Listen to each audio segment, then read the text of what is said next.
Do you like my subtle fade?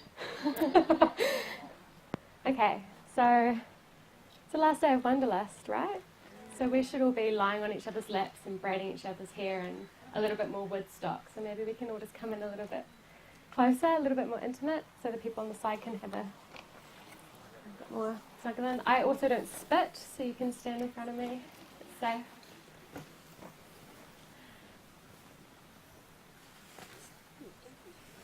It's quite cute. We get to huddle together with the rain. It's quite nice.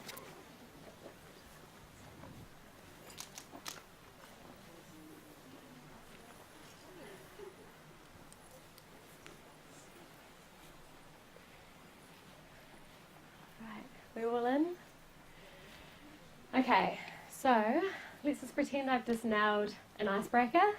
You've laughed, connected, and I've earned any sort of right to engage with you on any level. Okay? So that's happened. Because I'm diving straight into it. There's no foreplay, right?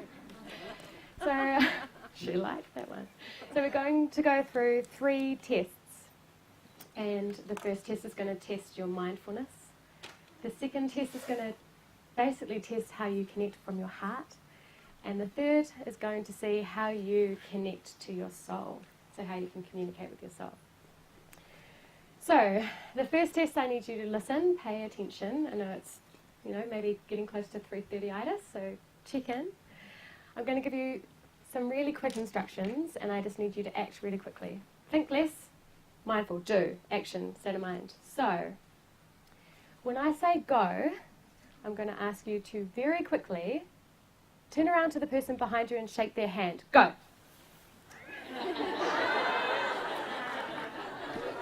Yeah, nailed it. Well done. You didn't turn around. Well done. So mindful. Nailed it. Well done. Awkward. I'll talk slower. Okay.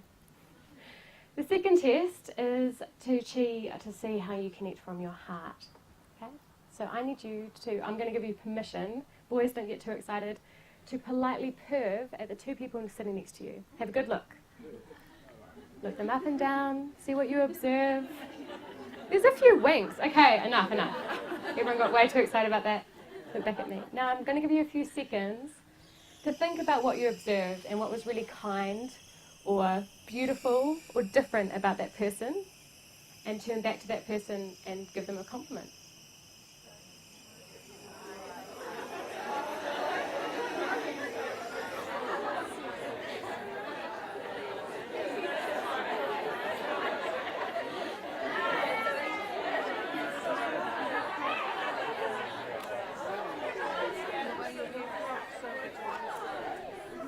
Awesome.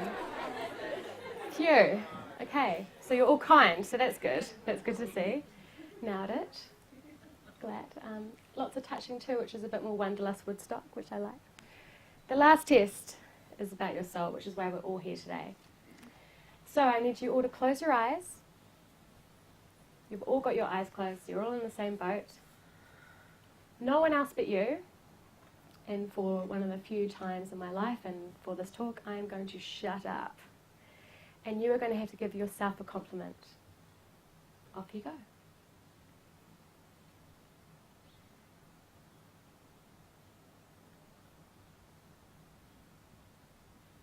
And open your eyes whenever you're ready. That's cool. So I could see a few of you felt a little bit confronted. Some of you maybe even sat there in silence. Might have even just been humming a song or thinking about what you're going to eat after this talk. Were we supposed to shout out? You could have, if you felt like it. I love it. You're more than welcome to shout out if you feel it. I thought that's what you said, but nobody said anything. Then no one had anything nice to say to themselves. And that sums it up. So basically, there's 3 levels that we can operate from in our life, and those are mindful, heartfelt, and from our souls. And neither's wrong or right or good or bad, and we're all here to experience different levels and learn different things. But the reason why you are all here today is because you hold all 3 of those superpowers. So the first one, mindfulness, is basically an action. You're a task manager, you like to get stuff done, you're a workhorse, you're probably quite satisfied by ticking things off your list, and you're very content with getting up, going to work, socialising, coming home. These people are normally quite happy to be surrounded by people all the time. And solitude isn't something they need. They quite like to be distracted, and they're very much just honed in on whatever's around them at the time. Not a bad thing. These people get stuff done, so we need people like that. So that's people that just operate from a state of mind, doing. The second level of operating, or what I'd like to call the heart, is these people are kind, right? These are nurses, mothers, teachers, counsellors, the people that people migrate to just to tell their problems to. They're normally someone that can walk into a room, sense a really low vibe or pick up a bad vibe on someone, crack a joke, and then take that energy with them. So they get home, they're exhausted. Their mantra is always, is it kind? So before they say or do anything, they'll ask themselves, is it kind? Is it going to help them? Everything that they do is about serving others. So everything's about helping others and putting others' needs first. I've got a quiver. That's okay. It's good. People that operate from their people that operate from that space are the most loving, kind people, and we need people like that. That's awesome that you're like that, babe. The last one is people who operate from their soul, and these people are the visionaries, the dreamers. They quite often get told, where did that even come from? Like, how did you even come up with that? And it's all because they've been able to have the ability to listen to a call. Now, the difference between people that have listened to the call, which all of you have, because all of you listen to your intuition and come here, all of you had a knowing that there's a purpose for you, or there's something big, or you're on a tipping point of maybe making something happen. The difference between that ping moment or that aha moment and those people that have actually gone on to create it is that alignment between having the call, feeling it from your heart, wanting to do it for other people, and then actioning it, making stuff happen. And that's normally where we bottleneck and stop, or just procrastinate, or I had that idea years ago, I never did it. That's because you never got to that mindfulness. So you actually need to be able to connect with all of those. So the next 60 minutes is going to basically give you the 8 key things you need to be able to channel that whole action, not just from channeling a soul's purpose, but creating it and making stuff into reality, because we can all have an amazing dream, but unless we actually put it into action, start knocking on some doors, what's the point? So, a few of you might be thinking, what does this blonde-faced blondie know about stuff? And that's cool. Judgments are cool. I call people that sometimes have soul judgments, basically their soul's constipated, like they need to get stuff out. And so judgments is good. That means you've got a lot of stuff in you that you need to get out. So this is kind of going to be like a diuretic for you. So you'll feel better soon. So judge away, that's okay. And the good news for the rest of you that maybe aren't so judgmental or clogged up, is that I am, for the next 60 minutes, your personal assistant. So consider me your spiritual PA, your personal assistant for the soul.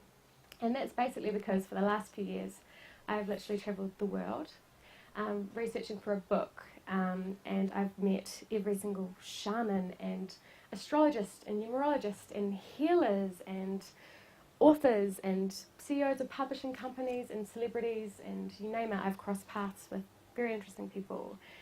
And the top things that I've learned from all of them, the same things that they all share, is that alignment, which is essentially these 8 things that I'm now going to give to you. So I've made all the notes for you, I've highlighted everything, I've taken all the calls for you, I've been doing the research for you, working behind the scenes. So drink it all up, soak it all in, and promise me one thing. Okay, so I'm obviously going to be doing the talking, and you're doing the listening, but essentially I need you to listen to your soul, because something will happen for you in the next 60 minutes that will be a light bulb, will be a ping. You'll feel like probably getting up and walking away on the spot and doing it, and that's cool, because that's what we want. All I want you to do is promise me that you're going to take that and you're going to make it your new mantra. Okay, so whenever you're going to work every day, or fussing about the kids, or worrying about what you're doing in the weekend, or what dress you're going to wear, or who you're going to party with, I want you to stop and think about that echoing thing that stung your soul, because your soul's going to be talking to you through this, not me. So listen away, take it all in, and enjoy. So the first thing that I learned was actually from the CEO of America's leading New Age publisher, so CEO of Hay House Publishing. And he taught me to be somebody. So that's the first thing you need to do. And at the time I thought I was somebody, and I thought I was going to have my big break. And I didn't know who I was, and I didn't have my big break. So it was a really good eye-opener. And what I witnessed was we were all had won or earned our right to be in this group of people with this CEO, very influential man, and a few New York Times bestsellers. And one of us was going to walk out with a book contract. And so we were all sizing each other up, right? We're looking at our neighbours. I wasn't giving compliments. I was looking them up and down thinking, I got you. And the truth is I didn't. Within 5 minutes, I thought I didn't belong here. I stood up. In fact, I almost looked like a Barbie in a museum. You know, like the guy sat next to me and I swear dust came out of him. Like I was decades younger. Everyone looked like Dr. Phil and Oprah. And if they didn't look like that, they talked like that, or they were doctors, or they'd had the most amazing life experience that could have been on 60 Minutes. So I very quickly went into myself and I observed, and it was the best thing to happen to me at that time, because I observed a whole pile of Americans fighting over a microphone, right? And what was happening was everyone was trying to get into the limelight, and everyone was trying to get in front of this man that was going to make the decision. And all they had to do was introduce who they were. And everyone stood up and said, I'm blah blah, and I write about blah blah. And one by one, and the CEO is from Texas, he's a real southern man. No, it was like a bullet. Shooting them down one by one. I just watched them all fall down, thinking, I ain't touching that microphone. This guy's brutal. And he finally stood up and he said, how are you going to introduce yourself to the world? Be somebody. Who are you? And right there and then I thought, my name's Mildon, and I call myself an author, a columnist, a spiritualist. And at that moment, I changed to thinking that I'm a spiritual PA. That's what I do. I gather wisdom and knowledge for other people, and I give it to them. And I help them get spirituality at their fingertips. And it completely transformed the way I introduce myself to the world. So the first thing I need you to do is think about who you are and how you present yourself to the world. And that's across everything, from your brand, how you meet people for the first time, how you introduce yourself, how you look and feel, and how you leave people feeling, because that's all about that person that you are. So that's number one. The second thing is to stand for something, and this might seem pretty easy, and you might go, well, I'm all about the ocean, or I'm all about yoga or healing, or I'm all about working with the light, or I'm just a teacher, or I'm a writer, a songwriter. I mean, whatever you do. But it's not just about that, it's actually about standing for something, which isn't just about standing for a belief or a movement or behind someone. It's actually being part of a movement. And the best way I would like to describe this is, I don't know if any of you have seen it, it's a video and it's at a festival. And everyone's normally like grouped down by the stage, having a good time. And on the hill slope, there's this guy, lonely guy, dancing. I don't know if he's had mushrooms or acid, but he's having the time of his life, and he's just doesn't care, like not a care in the world, going for it. And at first everyone starts looking at him, like, check out this loser, like, check it out. And very quickly the movement changes from feeling like this guy's a nut bar, which one lone dancer can look like that, to this guy's awesome, because he's got the guts. Now this guy's a leader, right, which all of you want to be. We all want to lead the way in some way with our purpose, or start something new, or invent something, or make something better, or just be a leader, a new thought thinker. This guy was that. He was a leader. And watching him dance, the most important person in a movement with him was the first follower. It was the first person that stood up and said, you might look like a complete nutcase, but I love your vibe and I'm going to join in. Right? So the first follower joins and starts dancing and just letting loose, like everything's like no rhythm. Amazing. So cool to watch. And within minutes, another person comes and another person comes, and more and more and more. And you've got a huge mass of movement just from that first follower. So when I say stand for something, I really urge you to be a follower and support others. If there's someone like you doing something that you love, something that you admire, compliment them, be kind, operate from your heart, and support them, get behind them, because the first person, the most important person in creating a movement is that follower, not that leader. And when it's your time to be a leader, you want to have the same sort of karma behind you to know that you're going to have the equal sort of support. So get behind other people. The third thing is to know your audience. So taking you back to that room where I was a Barbie in a museum, everyone also was standing up, and when he asked, who's your book for? Who's your product for?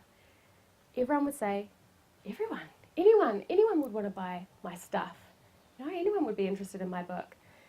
Now I know that not all of you would be interested in what I write, because not all of you are interested in what music I listen to, or what I wear, or what I like to drink or do in my spare time. So the most important thing for you to remember, and this is so key because this could change the way that you go viral or introduce or find an expressway into getting your soul purpose happening, is knowing your audience. Because once you know your niche, you can target them, right? Why would you want to talk to everybody when you can target someone?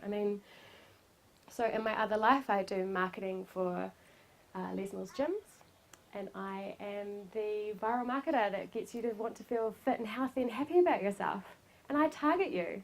In fact, I target all of you, because Facebook advertising, I can find out that you have an interest in health and well-being, that you like yoga, that you've come to Wanderlust. So you see my ads. So why wouldn't you do that with whatever product or service that you're trying to take out to the world? Have a niche. Get in front of them, because they talk to each other. They talk to the friends that they go to yoga classes with. The next one, which is really important, and this is, if you do anything, do number 4, which is commit. So you are going to get knocked down, and you're going to have challenges, and people are going to look at you sideways and say why, and you're going to get rejected. The key is to commit, and if you don't believe in yourself, then it will never happen, right? You've already had this aha moment, this calling, it's going to happen. All you're in charge of doing is helping it make it happen through action. We'll talk about more action later, but so that's basically, you need to commit. And I can be honest with you and tell you I almost gave up. So I am lucky enough to be, my book's coming out later this year with Simon Schuster USA. Yeah, I'm one of the youngest Kiwis to be published by a big USA brand like that. My book will be globally distributed, and if you had asked me 18 months ago, I would have said no way. So I'm like, wow. These are the editorial team that worked on Rhonda Byrne's The Secret, and they're pulling my work apart, and I couldn't be happier. And the thing that's cool about it is, literally 18 months ago, I was getting rejected from every publisher you could think of. An auto-reply message that just said, you're too young.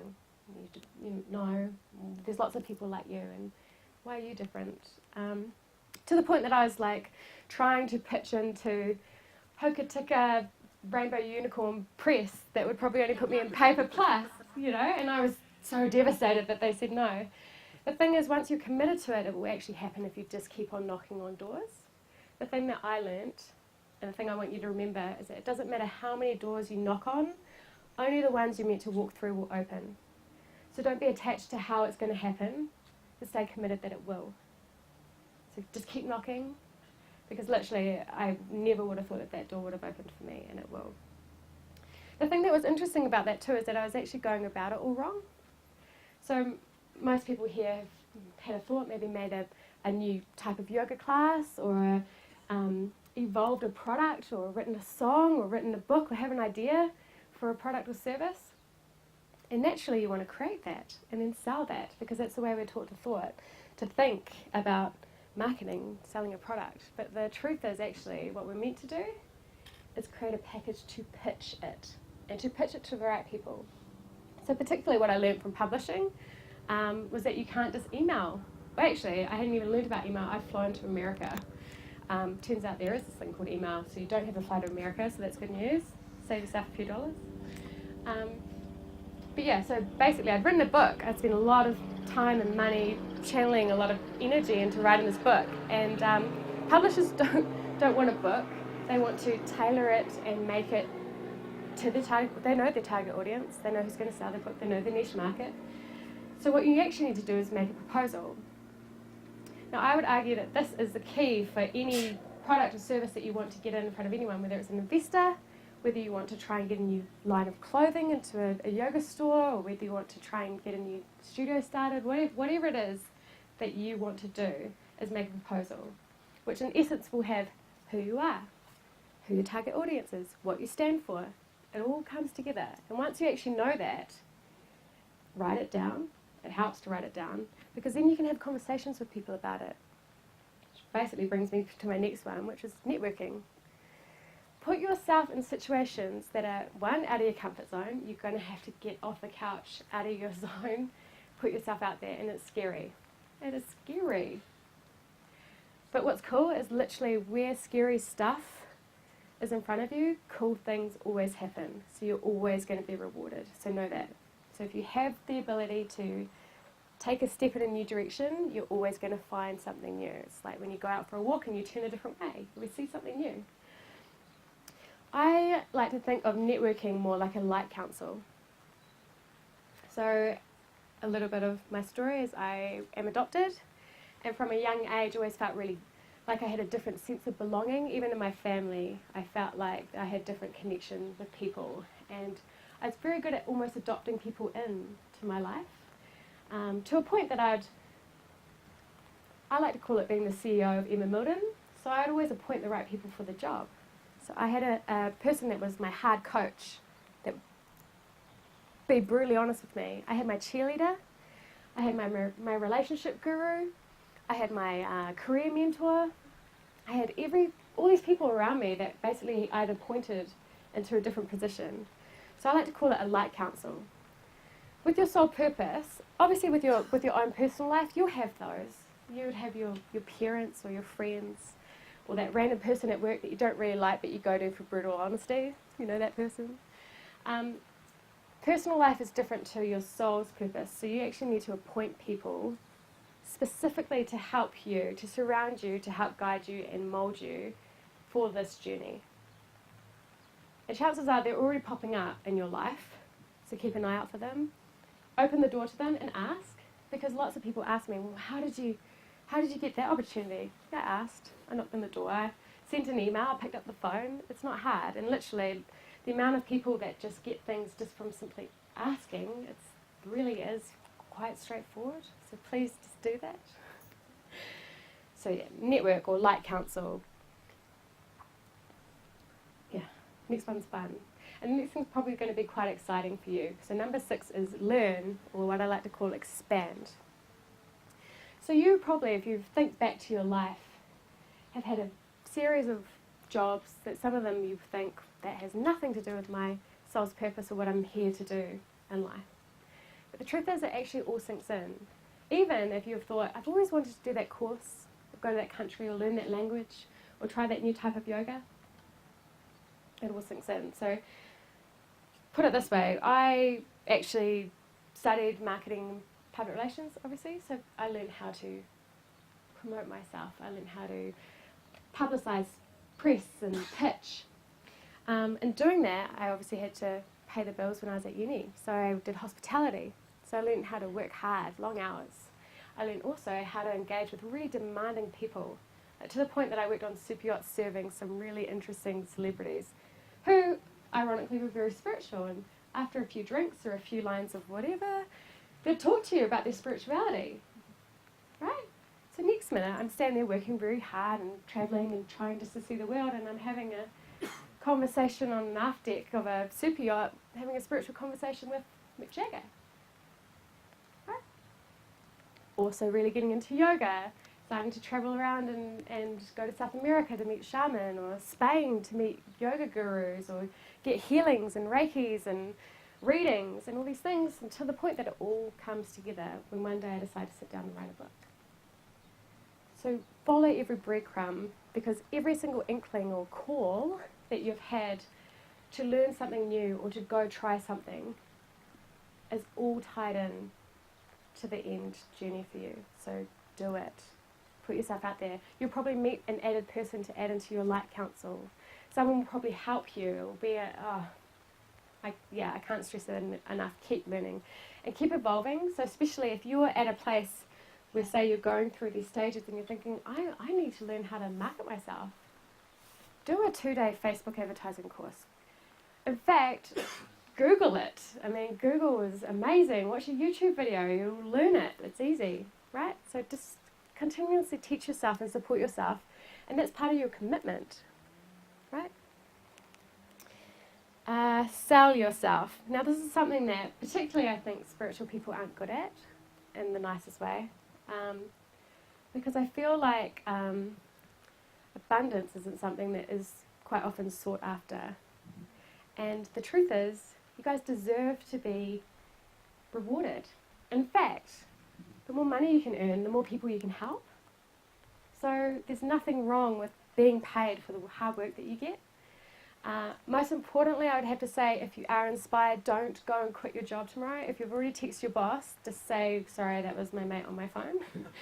Because you need money, all right? You're going to need money. You're going to have to support yourself. And you are going to have to probably invest in yourself to do some courses or to go places or to go out of your comfort zone. So sell yourself. And I mean that in terms of the fact that back yourself. Watch what others around you do that you're now supporting and following. You know, see what works for them. Look at their brand. Think about how you could make something different. Don't copy. Different, because you're different. You've got something better or unique to offer. Observe, you know, become a lot more aware and awake. And I guess that's the whole point of it in terms of the fact if you're now had your call, you're feeling everything out. So you're a lot more observant. And you're actioning. It's all going to become a unified soul goodness energy ball. The last thing, number 8, before what we're going to do is amazing, by the way, what's coming up next, is be of value. So ask yourself, is this going to feed my ego? Do I just want to get rich and famous?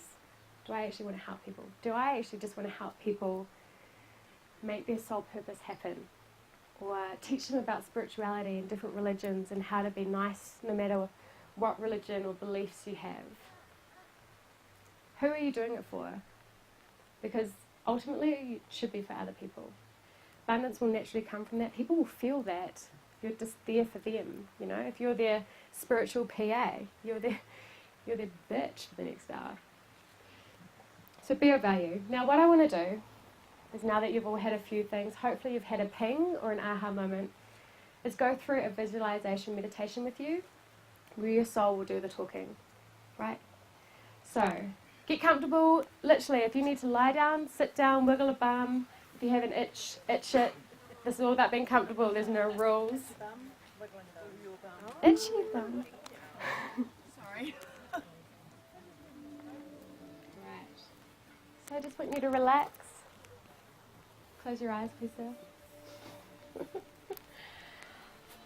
I want you to think about how you can be someone, stand for something, network who your light council is going to be, and go into that space. Who are you going to surround yourself with?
I want you to start to wiggle your toes and come back from the amazing place where you've probably just been.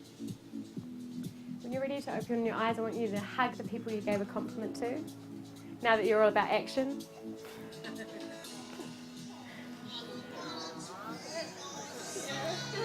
In fact, now that we're all about action and that you're less about what other people think and you're healing those calls and you're feeling it out, I want to see some action. So you've hugged. If you want to hug again, if you want to stand up, if you want to do yoga, if you want to dance. But I want you guys to celebrate the fact that this is the start of the day, that you make some shit happen. So, music's going up.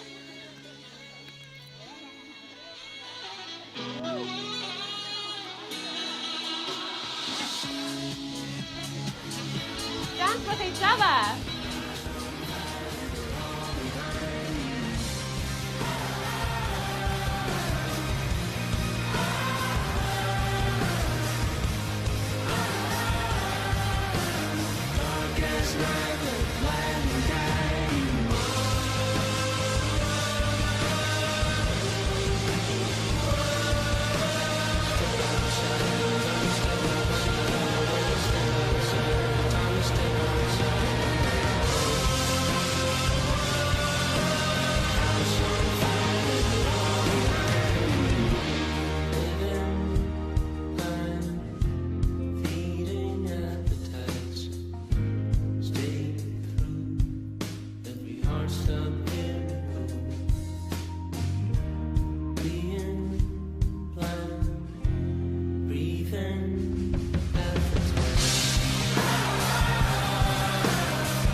Thank you all for coming. I hope you took something away. It's been an honour to connect with your souls, and I'm so humbled that you spent time listening to this. Those ribbons are yours to keep.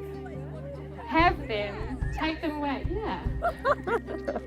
You're amazing. Thank you. And yeah. Woo! You're so welcome. Road to Monday. Something's not the same.